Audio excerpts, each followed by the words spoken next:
Hello, everybody. Welcome to Constellations Conversations with Nicola Dunn and me, Robert Rowland Smith.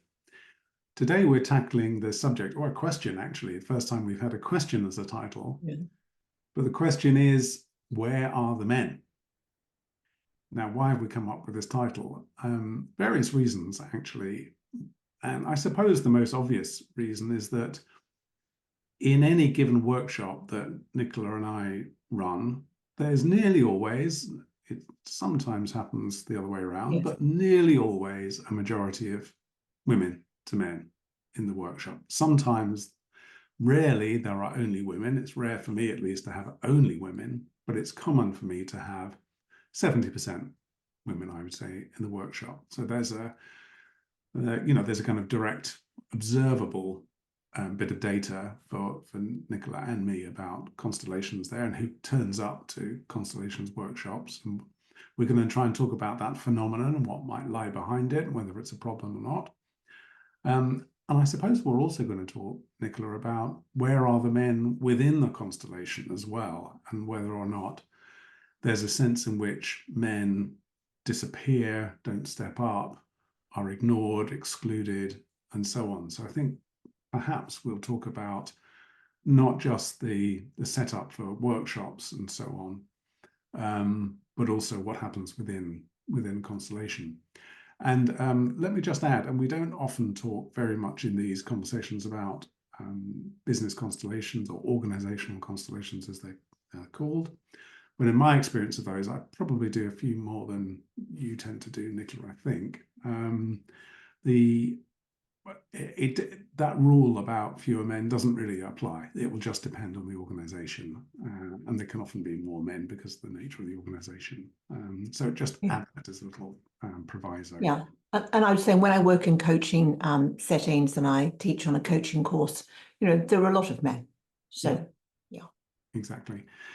So there are some kind of initial pointers, I suppose, for us to address, Nicola. Have you got any initial thoughts about this subject? Yes, well, I think one thing I just want to share is that when spontaneously in my workshops, occasionally I've had a situation where because I have a booking situation, so people can book as an issue holder, when all the issue holders that have booked have been men, spontaneously, for some reason, I've also had a lot more male representatives turning up to the constellation. Mm. So I think that's interesting of itself. Mm. So I guess one of our, first questions, we can say, where are they? But I guess that what lies behind that is, are they welcome? Are they encouraged?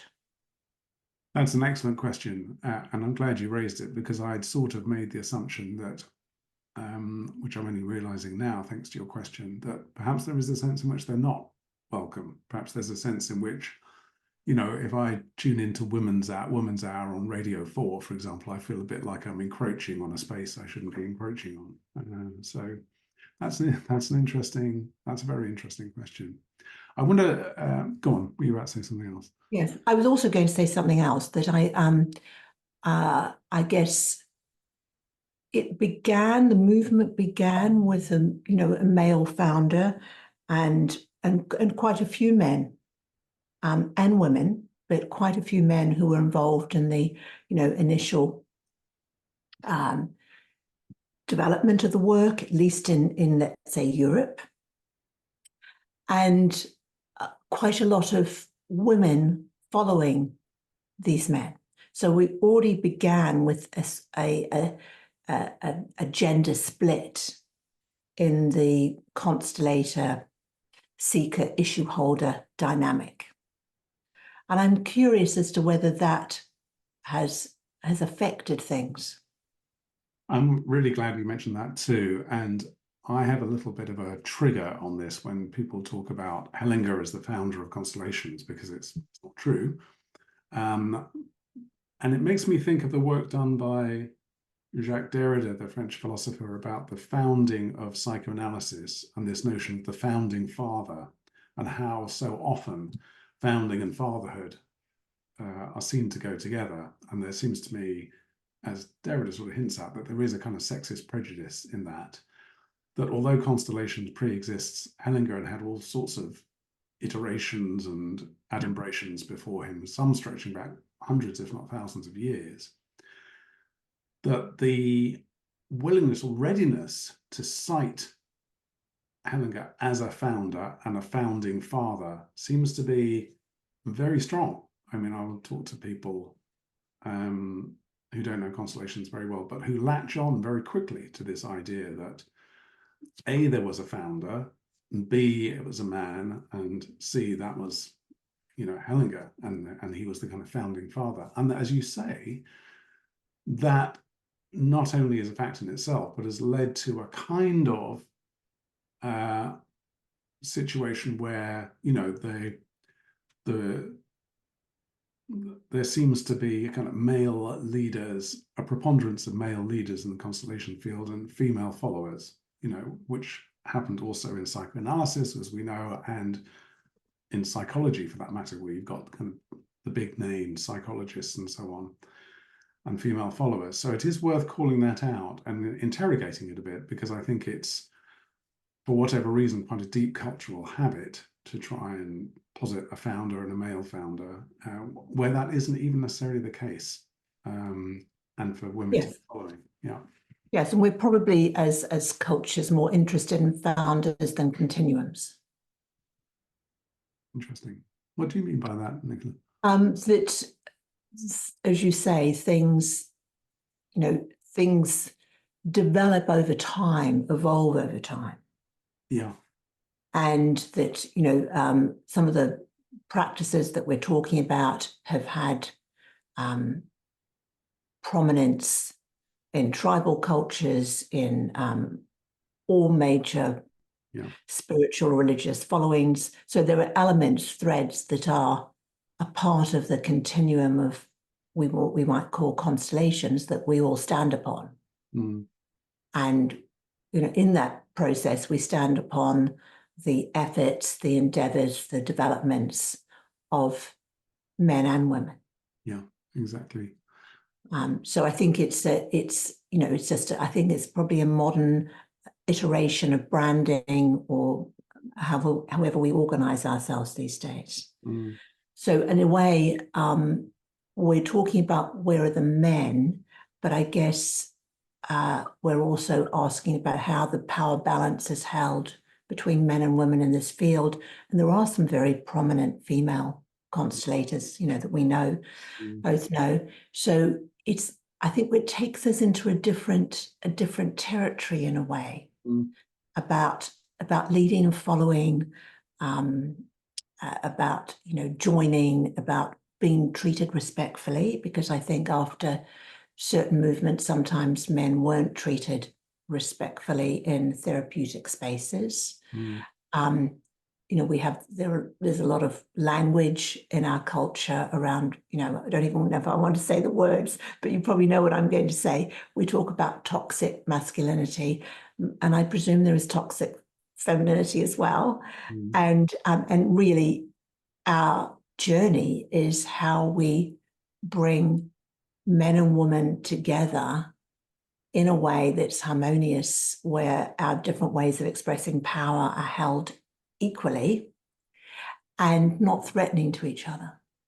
Yeah, and that notion of power being held equally is important. And given that a tenet really of Constellations is for balance and for equality, certainly a sense of inclusion, it is kind of striking that many Constellations workshops, the everyday practice of Constellations, does appear to be one in which that balance of genders is not always apparent.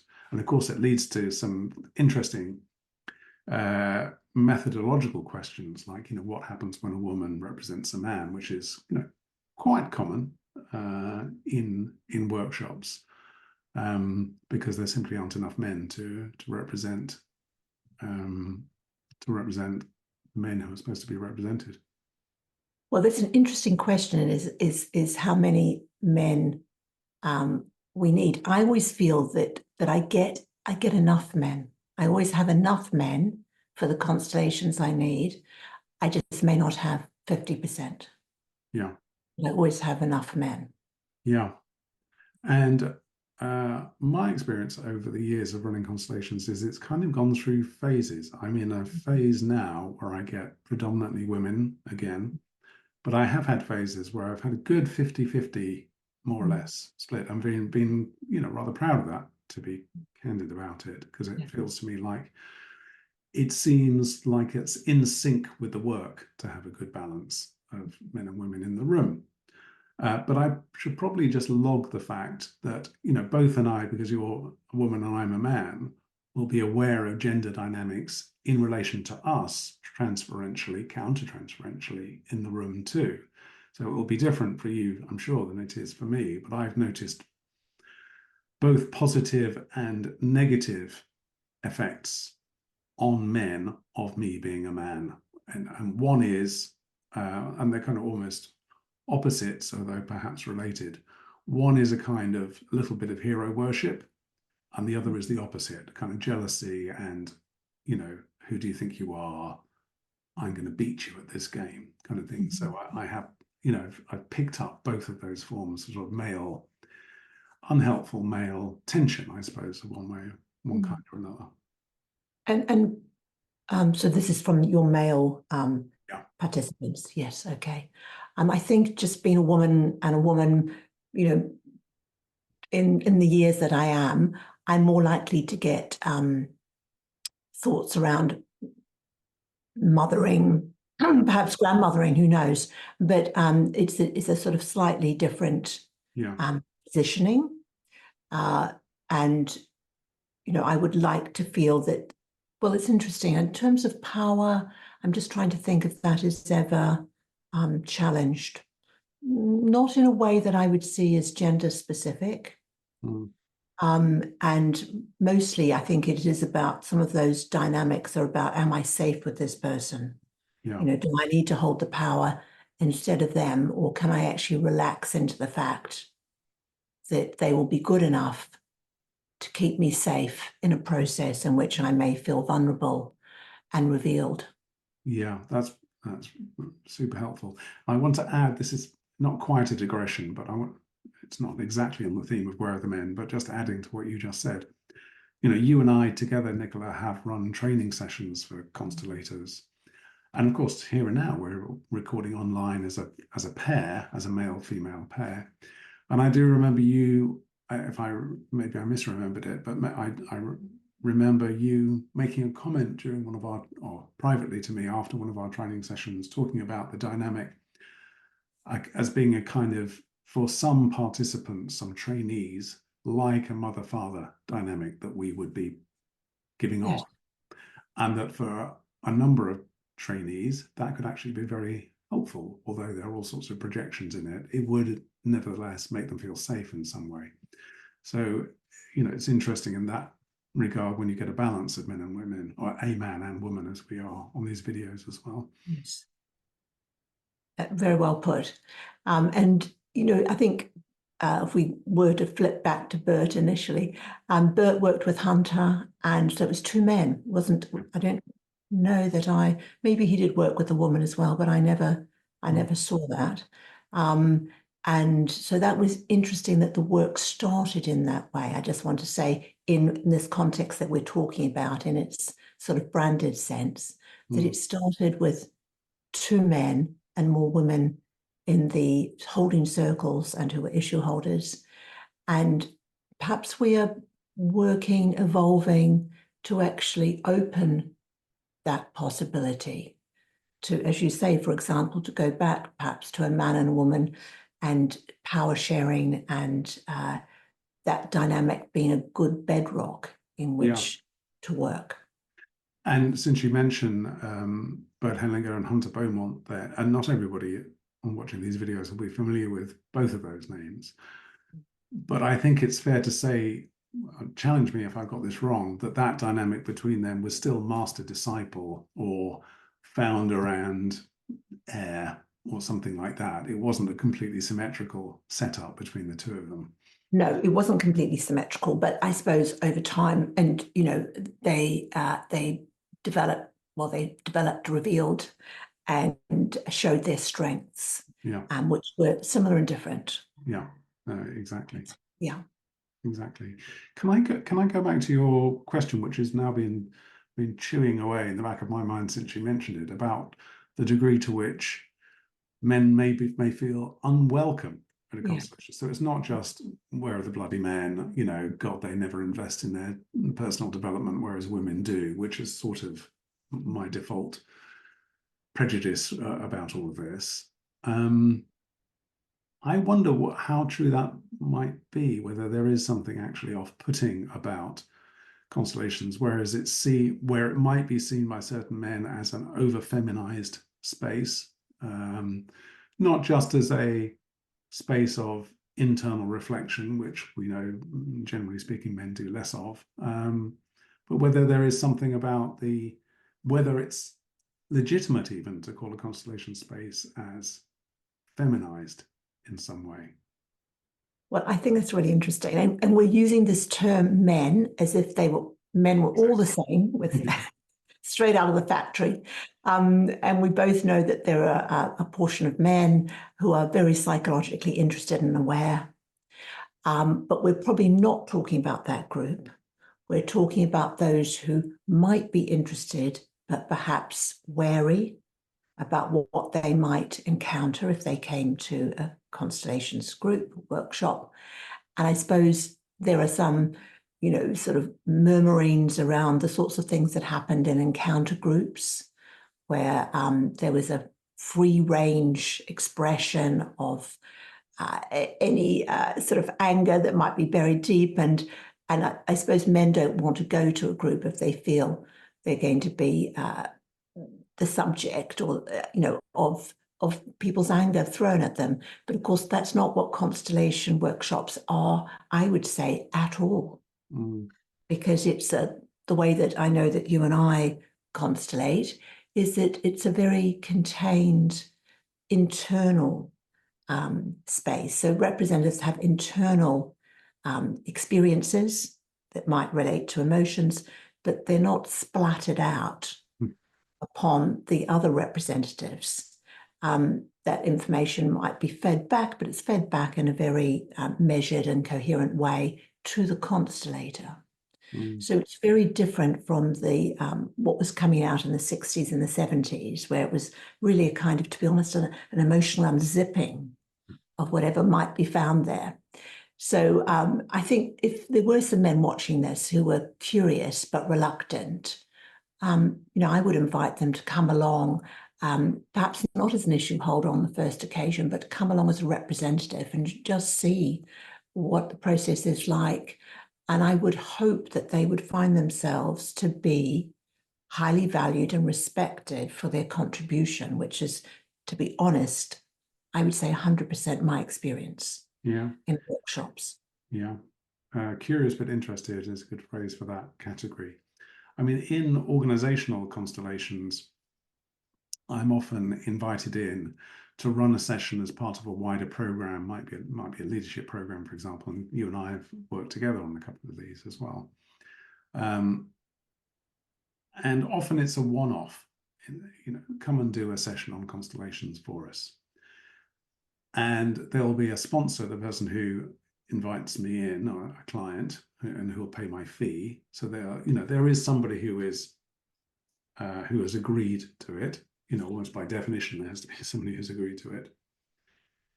But not everybody in the group will have agreed to it, because the boss might have said, let's do constellations for this group, or the HR director might have said, let's run constellations for this group. But there won't have been a process that goes around everybody saying, are you up for this or not? It's just one module, one input among many. We're going to have a constellation session, then there'll be a lecture on AI before lunch, and then after lunch we'll have a walk, and then we'll come back and we'll do project management or something. So the buy-in is more tenuous than it might be in the kind of workshops you and I run, where people vote with their feet. They often pay their own money, and I think that's a significant factor in all of this, whereas at corporate workshops it's paid for by the company effectively. And my experience there is that, first of all, that gives more license for more people in the group to be more skeptical anyway. It's like, here's another module on this program. You know, we may or may not like it. You know, we'll fill out the feedback form at the end. And, you know, Constellations wasn't as interesting as the talk we had on the rise of China or something like that. So there's already some room for skepticism, which is fine, absolutely fine. But my point about gender is that in those organizational settings, there is more opportunity for people to express skepticism and doubt. And there is a stereotype which says men are the ones more likely to lead with cognitive skepticism, analytic doubt, intellectual challenge, and so on and so forth. And that does tally with my experience that in those organizational workshops, where there is intellectual resistance, it tends to become, or at least it's vocalized more. I hear it more from men than women, as if to say, and it's, you know, and just pulling back from, I mean, Constellations is a very strange practice. It's not a practice that gives itself easily to rational explanation. And, you know, anybody of a scientific mindset, it's quite absolutely in their rights to question it and ask how the hell does it work, and is it nonsense mumbo jumbo, and is there manipulation involved? So that's a long-winded way of saying another reason why men might not show up can be proved by organizational workshops where their, you know, ability to critique skeptically is indulged. Yes. Okay. I think that's great. A great starting point for the next piece of our discussion. So half my practice, my psychotherapeutic practice, half are women and half are men. So I have some experience of men stepping into something more therapeutic when they haven't had that experience before. And so I think, you know, it leads us into the situation of, do we welcome skepticism in the constellation world? You know, do we have the bandwidth to embrace it? Can we hear the intellectual and cognitive concern, worry, questioning, disbelief, and at the same time notice that the person's body has, you know, traveled to the workshop, stepped inside the room and sat down on the chair? So, you know, perhaps we're all ambivalent. Perhaps women who come first to workshop are equally ambivalent, and perhaps they just don't voice it. But maybe the men are brave enough to voice it. And so I think as facilitators, like you and I are, and some people watching this recording will be, how relaxed are we with disbelievers who still turn up? Can we hold them respectfully? Can we hold all of them in our spaces?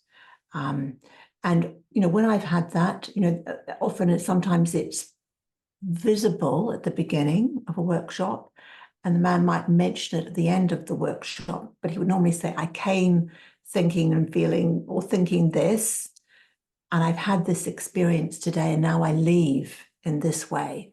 So I think the great thing that Constellations offers is, because it is, you know, a sensate experience, because it's experiential, because people feel things in their bodies.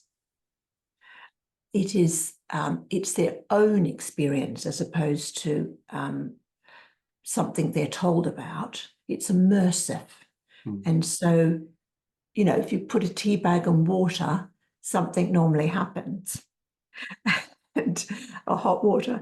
And so there is a process that we're all part of, and perhaps it's our responsibility to hold that process very respectfully with new people who come to constellation workshops, and maybe, I would say as a woman, particularly the men who come.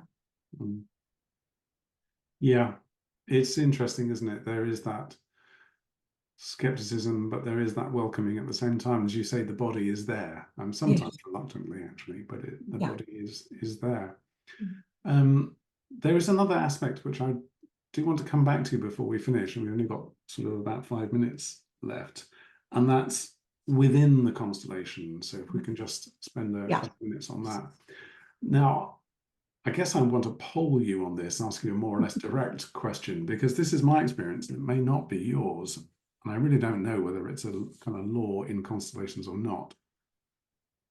In my experience, there is more often an absence of male energy that needs to be corrected within a constellation than an absence of female energy. Right. Okay. Right. So I can see you, see your synapses flashing at that one. So can you chew on that for me and see if it resonates with you or not?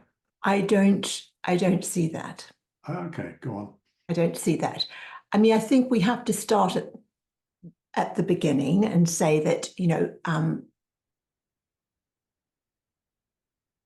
let's say developmentally, both parents, mother and father, are equally important. But I always say, and mothers are more impactful because of the biological factor.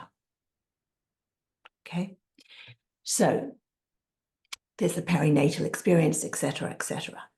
But I would say my experience in constellations is not that that there is this difference in the energies that need to be corrected.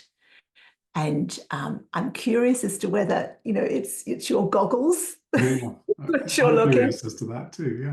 Yeah. or it's my goggles and I'm just not seeing it. So so tell me a bit more about what you have seen. Well, and I'm sure there is a goggle factor in this. I'm absolutely sure of that. I'm bringing my own material here. But I can recall more constellation workshops in which, the solution has seemed to be, let's restore some male energy in this line or reconnect the pipe work that enables energy to flow from father to son or grandfather to father and so on. That seems to me to arise more frequently than let's reconnect the pipework among the female generations here so that female energy can flow. Now, it could be my goggles. I reach for that more often. And I'm talking about energy specifically in terms of male and female energy as a resource for people living in later generations. So that's what I mean more specifically. And I have seen that or made that happen more often in male examples than female examples. Okay. So I'm thinking then we have had, at least in Europe, 2 major world wars. We have had social factors which meant that women remained more involved in the upbringing of their children, or not, if children were sent away to school or sent to be looked after by other relatives. So I think there are social factors there. But in a way, when there isn't an equal sort of flow of male and female energies to, let's just say, someone of this generation, that I think the problem is on both sides of the dynamic, is what I would say. There's been some kind of a turning away between perhaps men and women. Yeah. And I'm sure for justifiable reasons, as they would both, argue, but the end result is there's a lack of a coherent flow. Nicola, you bringing in those wider social questions is critical here, and it makes me think we should do a separate recording about that, because I feel there is a bit of an assumption that constellations is a purely psychological process, between people, in a given family or whatever. And often the questions of society and culture and global questions are set aside as though they don't play a role in all of that, as though one can look at a systemic issue without some of the kind of cultural and social factors that impact on it. So thank you for bringing that up. And I really feel that that's an important thing for us to discuss another time. Yes. And actually, we are, speaking of time, we are kind of at time now. I mean, speaking to you has made me realize this, we're only scratching the surface really of this subject, as probably is usually the case in this in these videos, but maybe I can hand back to you to just start to tie things up. Yes, well, I'm just thinking what would be a good outcome from us all, reflecting on this question, if not coming to a conclusion. And perhaps in the reflection, it might be, to what degree do we all, as men and women, welcome in a balance of men and women, or people who are non-binary, into our workshops? And what can we all do about that? How can we encourage where we see there is an imbalance, and this obviously heads in many other directions as well, in Constellations communities, but how can we open up, make it easier, not become some kind of a scenario where the doors are closed and there's many antechambers that have to be passed through first for people to access to it. And that's a question that we all hold with the same responsibility. Very good. So we look forward to the comments, I'm sure, that may come. So I want to thank everybody who's been listening, watching and reflecting with us.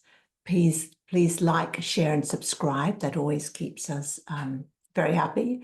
And you can find Robert through his website at robertrowlandsmith.com and myself at nicoladunnconstellations.com. And we look forward to seeing you again. Thank you.